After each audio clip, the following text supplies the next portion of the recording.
Today we're taking a look at the Yamamoto Pointer shotgun. Of course, we've got a video going over the mechanics and sort of the teardown of this gun and a brief touch on the history up on the channel already. You can go and check that video out by searching Yamamoto Pointer on the channel.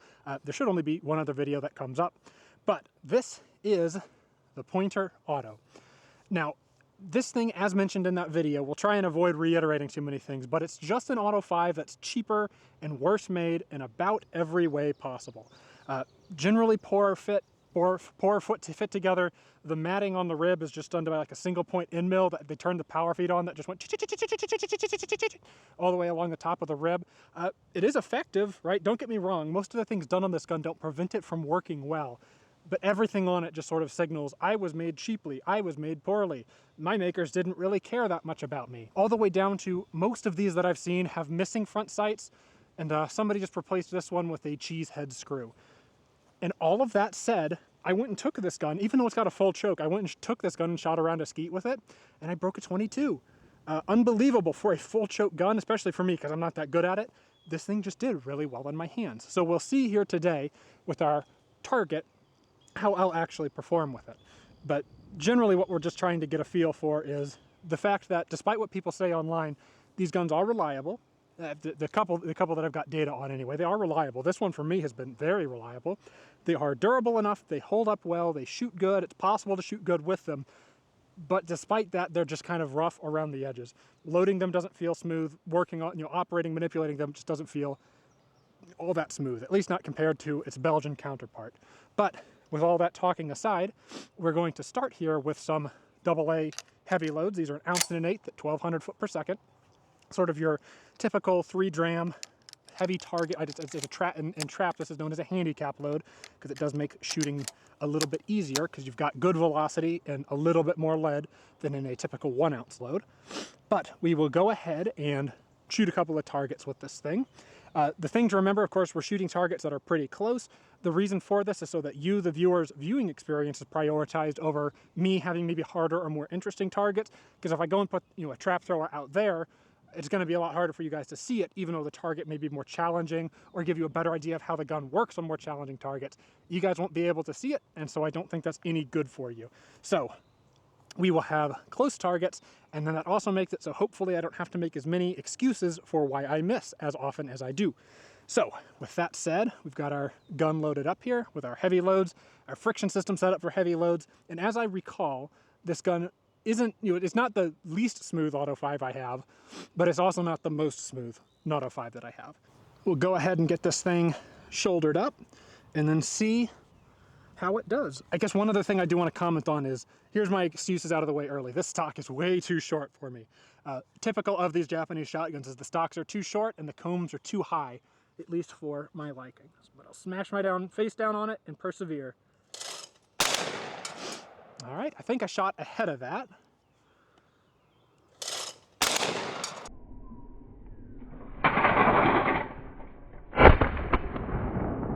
I certainly did, and you can see the full choke and work. These targets are way too close to be shooting with a full choke, but when you hit them, you sure know it. Go ahead and do another here. Shot ahead of that one as well. Go ahead and get it loaded up here. Typical loading sequence, right? We put one in the action, press the bolt release, and then the bolt release needs to be held down for the remaining shells. That's all the shells here in my pocket, so we'll do another 3 here. Get it up into our shoulder. Man, this thing is short. There we go. I thought that one would fly higher than it did, and I couldn't, I lost it behind the barrel of the gun. Try another one here. There we go. This thing's recoil is a little bit more stout than I remember it. Of course, just previous to this, I filmed with the Browning recoilless, and if you're curious about that gun, or a gun called recoilless, it must be good, right? You can check out that video on the channel as well. But this is this gun's video, not that gun's video. Although, just to mention, in comparison, this thing is not nearly as smooth as my other Auto 5s. But even shooting heavy loads with a friction system that I haven't maintained, right? These are the original spring and friction parts under there. They are fairly tight, they do a decent job, and the gun's not beating me up, right? The gun's certainly not at risk of damaging itself or its parts, and it runs heavy loads and it runs them well, despite what the people on the internet will tell you. These things do at least work. Just for a fun little drill with this gun to give us something to do, I'll go ahead and load up 5 rounds.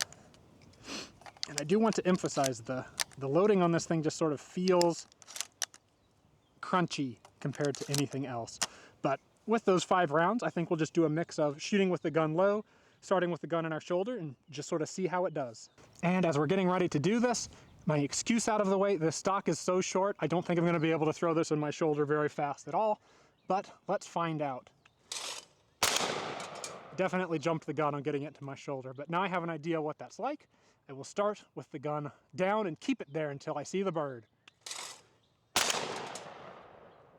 I take it back. That was that was just surprisingly intuitive. Go ahead and give it another from the low position. All right, I take it back. I think I understand why I shot skeet with this thing so well. For whatever reason, it just points really well for me. Go ahead and do another. Shot ahead of that one, and I didn't swing the gun at all. I just stabbed at it. Go ahead and try one more from the low position. Shot over at that time. So perhaps not the perfect shotgun for me anyway, but I was surprised I hit those first 3 as easily as I did. The next 2 I didn't really concentrate on, and I think you saw the results of that. Now we have ourselves some light loads here. We're going to go ahead and throw them in the gun and see how the gun performs with its rings still set up for heavy loads. So we still have rings in a heavy position, but now we're going to put light loads through it. Really what this is going to tell us is how effective the original friction system is. If you have an Auto 5 or an Auto 5 or any gun with a friction ring system, and it will cycle lights when set up for heavies, you know something in your friction system is worn out and should probably be replaced, or the gun should just stick to a diet of light loads. So we now have the gun set up for that test, and we will see how it does. It kicked those lights out plenty easy, but the feeling of shooting the gun is much smoother. So I think from here on I'm going to avoid heavy loads in this gun, and probably at some point I'll just put an Auto 5's new components from an Auto 5 for the friction system, because this gun is definitely wore out. There's that full choke for you again. And there's that full choke for you again. So when you hit them with this thing, it really does get them pretty good. And I guess just to iterate again, because I'm still a little bit in disbelief about how well I was able to do from the hip fast point shooting with this thing. For a full choke and at that range, that's really not bad, at least for me. I'd like to think I know my limits pretty well, and shooting this thing just then did surprise me. That is an interesting finding. But otherwise, there's not a whole lot to say about the thing. It's a cheaply made Auto 5. It feels cheaply made. Loading it feels cheap, but it does shoot, and that's the important part. And it can use Auto 5 friction parts, so if you've got one that's similar to this one and should really only be shooting light loads, you can refresh it so you can shoot heavy loads again. And other than that, the thing just runs pretty well. Just to make this interesting, we will do 2 rounds in the gun. I'll just have the thrower set to throw as fast as it can. We'll just throw 2 in a row, shoot 2 in a row, and see how that process goes. And then after that, we'll do a little bit of slow motion footage just to give you guys that sexy long recoil slow motion, because it never gets old for me, so it can't get old for you guys. And once we're done with that, I think we'll be pretty much wrapped up with the video.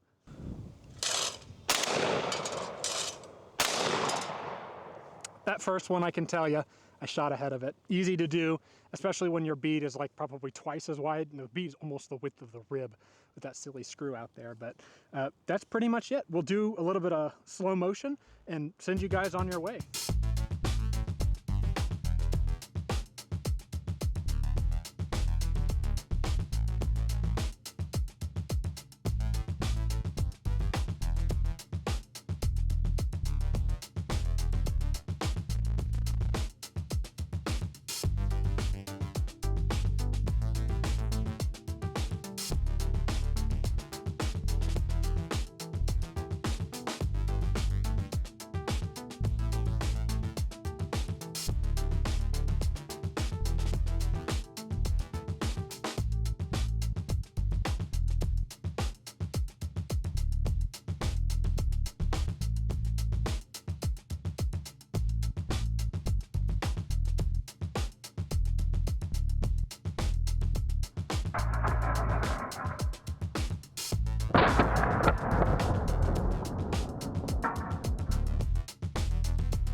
Well, there you guys have it. That is the Yamamoto Pointer Auto.